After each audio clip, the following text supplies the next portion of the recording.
நம்மில் பலருக்கு முதல் நரைமுடியை காண்பது ஒரு உணர்ச்சி அதிர்ச்சியாகும். அது நாட்காட்டி எவ்வளவு தூரம் நகர்ந்துள்ளது என்பதை குறிக்கும் ஒரு உயிரியல் காலக்கணிப்பு தொடங்கிவிட்டது போல் உணர்கிறோம். நமது உடனடி எதிர்வினை பொதுவாக ஒரு நூற்றாண்டு பழமையான அனிச்சை செயலாகும். அதை பிடுங்குவது, மறைப்பது அல்லது ஒரு ரசாயன முகமூடியால் அந்த தடயத்தை மூடுவது. அந்த மாற்றத்தை நாம் அழிக்கப்பட வேண்டிய ஒரு அழகு சார்ந்த குறைபாடாக கருதுகிறோம். நாம் அதை ஒரு காலக்கோடாக பார்த்தாலும் உடல் உண்மையில் அந்த முடியிழையை ஒரு எச்சரிக்கையாக பயன்படுத்துகிறது. அது உடலின் ஆழத்தில் ஒரு ரசாயன மாற்றம் நிகழ்கிறது என்பதற்கான சமிக்ஞையாகும். அதற்கும் வயதுக்கும் எந்த சம்பந்தமும் இல்லை. முடியின் வேரில் உள்ள மெலனின் செல்கள் தீவிரமாக நிறமிகளை உற்பத்தி செய்பவை. மேலும் அவை செயல்பட ஒரு குறிப்பிட்ட உள்சூழல் தேவைப்படுகிறது. ஊட்டச்சத்துக்கள் கிடைக்காமல் போகும்போதோ அல்லது அவை உயிர்வாழ பயன்படாத சூழல்களுக்கு ஆட்படும் போதோ அவை நிறமிகளை உருவாக்குவதை நிறுத்திவிடுகின்றன. நச்சுச்சாயங்களை பயன்படுத்துவது இந்த உள் செய்தியை புறக்கணிக்கிறது. உச்சந்தலை அந்த இரசாயனங்களை உறிஞ்சிக் கொள்கிறது. ஏற்கனவே தனது அடிப்படை செயல்பாடுகளை தக்கவைக்க போராடும் ஒரு உறுப்புக்கு இது ஒரு புதிய நச்சுச்சுமையை சேர்க்கிறது. நரைப்பதற்கான உண்மையான மூலத்தை கண்டறிய நாம் உச்சந்தலையை தாண்டி பார்க்க வேண்டும். மேலும் உடலின் உள் அமைப்புகள் வழியாக பிரச்சனையை தேடி கண்டறிய வேண்டும். 1900களின் முற்பகுதியில் அர்னால்ட் எரிட் இந்த பிரச்சனையை ஒரு இயந்திரவியல் கண்ணோட்டத்தில் பகுப்பாய்வு செய்தார். உடல் கழிவுகளை எவ்வாறு செயலாக்குகிறது மற்றும் அந்த கழிவுகள் இறுதியில் முக்கிய செயல்பாடுகளை எவ்வாறு தடுக்கின்றன என்பதில் அவர் கவனம் செலுத்தினார்.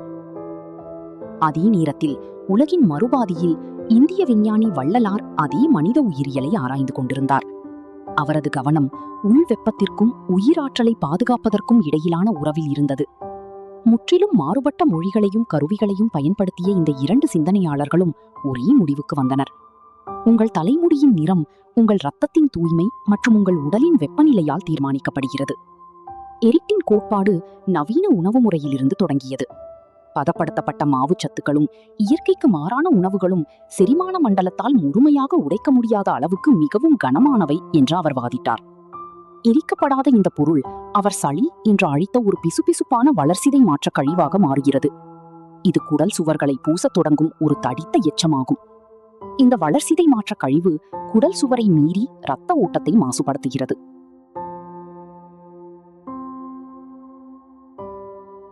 அது உச்சந்தலைக்கு செல்லும்போது அந்த பிசுபிசுப்பான சேறு நுண்ணிய இரத்த நாளங்களை அடைத்து விடுகிறது.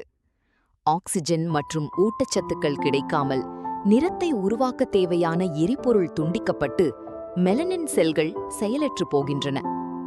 இந்த கண்ணோட்டத்தில் நரைமுடி என்பது ஒரு பட்டினி நிகழ்வு. முடியின் வேர்கள் அவற்றின் ஊட்டச்சத்தை பெற முடியாத அளவுக்கு மிகவும் அடைபட்டு போகின்றன.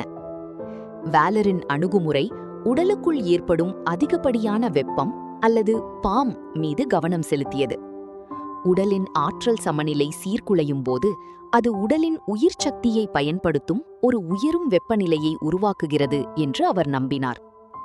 நாள்பட்ட மன அழுத்தம் என்ற கண்ணோட்டத்தில் இதை நாம் நவீன காலத்தில் காணலாம்.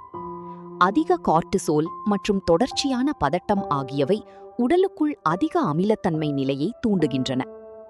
அந்த அமிலத்தன்மை உடலின் இயந்திரத்திற்குள் ஒரு உண்மையான வெப்பத்தை போல செயல்பட்டு ஒரு வெப்ப காற்றோட்டம் போல தலையை நோக்கி உயரும் ஒரு வெப்பமான சூழலை உருவாக்குகிறது.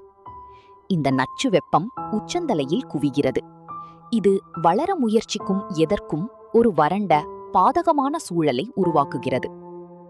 இந்த உயரும் வெப்பம் மயிர்கால்களை சுட்டு பொசுக்கி மெலனின் செல்களை செயலிழக்கச் செய்கிறது.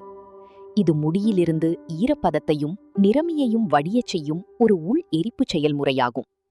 இது உடல் ரீதியான அடைப்பால் ஏற்பட்டாலும் சரி அல்லது அமில நெருப்பால் ஏற்பட்டாலும் சரி, விளைவு ஒன்றுதான். இந்த செயலிழப்பு குடல் மற்றும் கல்லீரலில் தொடங்குகிறது. மேலும் முடி அதன் இறுதி விளைவை வெறுமனே காட்டுகிறது. ஒரு பெரிய மரத்தின் உச்சியில் உள்ள இலைகள் மஞ்சள் நிறமாகவும் உடையக்கூடியதாகவும் மாறுவதை கற்பனை செய்து பாருங்கள். பிரச்சனை இலைகளில் இல்லை, மண்ணில்தான் உள்ளது என்பதை நீங்கள் உடனடியாக அறிந்து கொள்வீர்கள். அந்த இலைகளுக்கு பச்சை வண்ணம் தீட்டுவதால் மரத்தை காப்பாற்ற எதுவும் ஆகாது. மனித உயிரியலில் குடலும் கல்லீரலும் உங்கள் மண், உங்கள் இரத்த நாளங்கள் வேர்கள், உங்கள் முடி என்பது கிளையின் கடைசி இலை மட்டுமே. இலைகளை சரி செய்ய நாம் மண்ணை சுத்தம் செய்ய வேண்டும். வளர்சிதை மாற்ற கழிவுகளை அகற்ற எரிட் விரதத்தையும் பழங்கள் மற்றும் காய்கறிகள் நிறைந்த உணவையும் பரிந்துரைத்தார். இது ஆட்டோஃபாஜியை தூண்டுகிறது. இது உடலின் வேர்களை சுத்தப்படுத்தும் ஒரு செல் சுத்திகரிப்பு செயல்முறையாகும். அடைப்பு நீக்கப்படும் போது ஊட்டச்சத்து நிறைந்த இரத்தம் இறுதியாக மீண்டும் உச்சந்தலையை அடைந்து செயலற்று இருந்த செல்களுக்கு ஊட்டமளிக்கிறது. உடலை குளிர்விக்க வாலரின் குறிப்பிட்ட தீர்வு கரிசலாங்கண்ணி என்ற மூலிகையாகும். உடலின் உள் வெப்பநிலையை மீட்டெடுப்பதற்கான ஒரு முதன்மை கருவியாக அவர் அதை கருதினார். இந்த தாவரம் ஒரு சக்தி வாய்ந்த கல்லீரல் பாதுகாப்பு கருவியாக இப்போது நமக்கு தெரியும். இது உடலின் நச்சுக்கள் மற்றும் வெப்பத்திற்கான முக்கிய வடிகட்டியான கல்லீரலை சரி செய்து பாதுகாக்கிறது. கல்லீரல் சுத்தமாக இருக்கும்போது இரத்தத்தில் உள்ள தீ தணிகிறது. உள் சூழல் குளிர்ச்சியடைகிறது. இது உச்சந்தலை அதன் ஈரப்பதத்தை தக்க வைத்துக் கொள்ளவும் மெலனின் செல்கள் மீண்டும் உற்பத்தியை தொடங்கவும் அனுமதிக்கிறது. வேர்களுக்கு ஊட்டமளிக்கப்பட்டு வெப்பம் தணிக்கப்படுவதால் நரைமுடி காலப்போக்கில் உதிர்ந்து புதிய கருமையான மற்றும் ஆரோக்கியமான முடி வளர்வதற்கு வழிவகை செய்கிறது. உண்மையான ஆரோக்கியமும் பொலிவும் தூய்மையான உடல் அமைப்பின் இயல்பான விளைவுகளாகும். நீங்கள் வேர்களை பேணி பாதுகாத்தால் இலைகள் தங்களை தாங்களே கவனித்துக் கொள்ளும்.